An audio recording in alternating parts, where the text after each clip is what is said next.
పొంగనూరులో ఘనంగా భారత రాజ్యాంగ దినోత్సవం.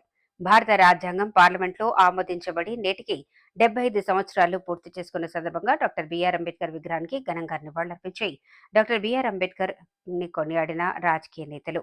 అందరికీ న్యాయమైన, సమానమైన మరియు సంపన్నమైన నవ సమాజం కోసం మనం కలిసి ముందుకు సాగుతాం.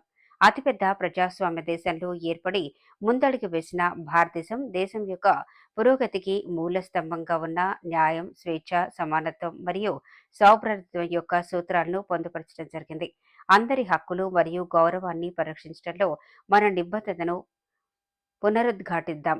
శాంతి భద్రతల పరిరక్షణకు, నేరాలను నిరోధించడానికి మరియు శాంతి మరియు కులమత సామరస్య సంస్కృతిని పెంపొందించడానికి మేము అవిశ్రాంతంగా కృషి చేస్తూనే ఉంటాం అని వ్యాఖ్యానించిన మాజీ ఎంపీ రెడ్డప్ప. ఈ కార్యక్రమంలో మున్సిపల్ చైర్మన్ అలీం బాషా, కౌన్సిలర్లు, స్థానిక వైసీపీ నేతలు పాల్గొన్నారు. భారతదేశంలో నవంబర్ 26వ తేదీన భారత రాజ్యాంగం తరఫున కాన్స్టిట్యూషన్ డే రాజ్యాంగ దినోత్సవం అనేసి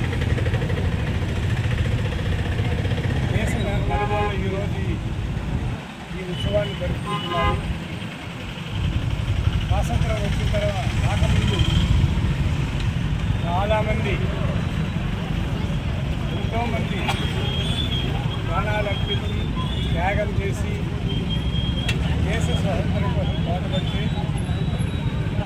అలాంటి క్లిష్ట పరిస్థితుల్లో రాజ్యాంగం రచించడానికి అనేక మంది మేధావులు చదివించడం అప్పట్లో కాంగ్రెస్ పార్టీ వారు గాంధీ మహాత్ముడు అంబేద్కర్ తరఫున చాలా మందిని ఇన్వైట్ చేసి మంత్రిగా శ్రీ అల్లాడి కృష్ణస్వామి నాయుడు గారు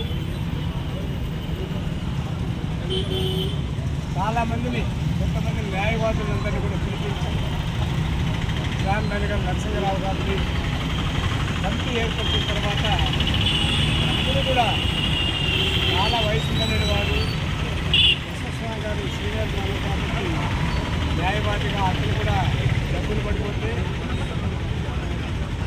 శ్యామ్ బెనగల్ మీరు కూడా ఏంటంటే ఐక్యరాజ్య సమితిలో మెంబర్గా ఉంటాడు కాబట్టి ఆయన కూడా కోఆపరేట్ చేయలేక ఇబ్బందులు పడుతుంటే రాజ్యాంగాన్ని రచించవలసిన బాధ్యత నా భుజస్కంధాలపైన ఉంది. నేను ఈ దేశం కోసం, దేశం మీద అభిమానం కోసం, దేశం ముఖ్యంగా నిమ్న జాతుల కోసం వారి హక్కులను పరిరక్షించడానికి దేశ స్వాతంత్రంలో అందరూ భాగస్వాములు కాబట్టి అన్ని కులాల వారికి, అన్ని మతాల వారికి న్యాయం చేయాలనే ఉద్దేశంతో అంబేద్కర్ గారు బాధితుల బుద్ధిస్కంధాలపై వేసుకొలిసి అప్పటికి ఆయన కూడా వయసు వెళ్ళిపోయింది, చాలా బలహీనంగా ఉన్నాడు. అయినప్పటికీ ఈ తనువు, ఈ శరీరము రాలిపోతుందని కానీ శాశ్వతం కాదు, ఒక రాజ్యాంగం రాష్ట్రానికి శాశ్వతంగా ఉంటుందని చెప్పిన మహనీయుడు ఎవరంటే డాక్టర్ బిఆర్ అంబేద్కర్. నా ప్రాణాలు అర్పించైనా సరే ఈ రాజ్యాంగాన్ని రచించి భారతదేశానికి మాన్యత ఇస్తానని మనందరి కోసం ఆ రోజు రాజ్యాంగం రాశారు. కాబట్టి ఈరోజు రాజ్యాంగంలో ఉన్న పద్ధతులైతే ఆర్టికల్స్ అయితే వాటి సరిపడ కానీ మనం ఎవరు పాటించకుండా చాలా ఇబ్బందులు పడుతున్నాము. దీనికి మనం అందరూ బాధపడాల్సి వస్తుంది. రాజ్యాంగాన్ని వైలేట్ చేసే, తిరస్కరించే అధికారం ఈ దేశంలో ఏ రాజకీయ పార్టీ కూడా లేదు. ఎవరైనా సరే రాజ్యాంగంలో ఏవైతే పొందుపరుచున్నారో వాటి గురించి ఆ సూచనల ప్రకారంగా పరిపాలన చేయాలి.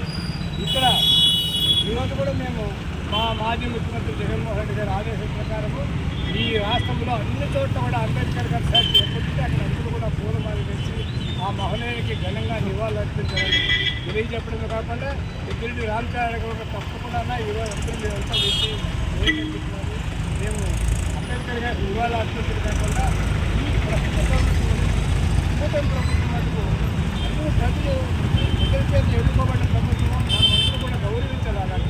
కానీ అనేక మంది పైన, అమాయకుల పైన రోజు రోజుకు లేనిపోని కేసులు పెట్టి భయభ్రాంతులు చేస్తున్నారంటే కూటమి ప్రభుత్వానికి ఎదిరించుకున్నట్టు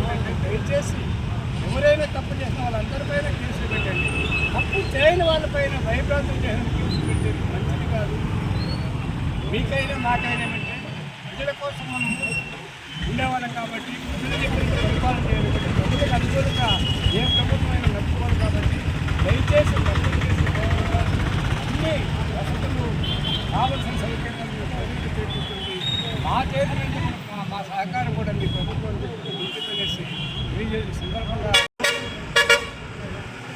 అంబేద్కర్ గారు రాజ్యాంగం కాబట్టి కులాలను గతాలను పరిరక్షించడానికి కానీ ఏదైనా తీసుకుంటే రాజ్యాంగం ప్రకారం చేయాలి కానీ రాష్ట్ర ప్రభుత్వాలు హక్కు లేదు. వారు ఎవరైనా ఎక్కడ ఏ ఆర్డర్ ఉన్నా ఏ అనుమతులు ఉన్నా కూడా రాజ్యాంగంలో ఆర్టికల్స్ వాటిని చూసుకునేసి ఈ కులాలు మాట్లాడాలా, ఈ కులాలను సబ్కాస్ట్ పెట్టాలా ఉంటారని కూడా వీటిని కూడా పాటించవలసిన బాధ్యత ఉదాహరణ చెప్తున్నాం. గౌరవ ప్రధానమంత్రి గారు మన ఎప్పుడో సమాజం మాట చెప్పడానికి ఆటోమేటిక్గా కోర్టులో ఆర్డర్ రావడం జరిగిందంతా అందరూ అనుమానిస్తున్నారు.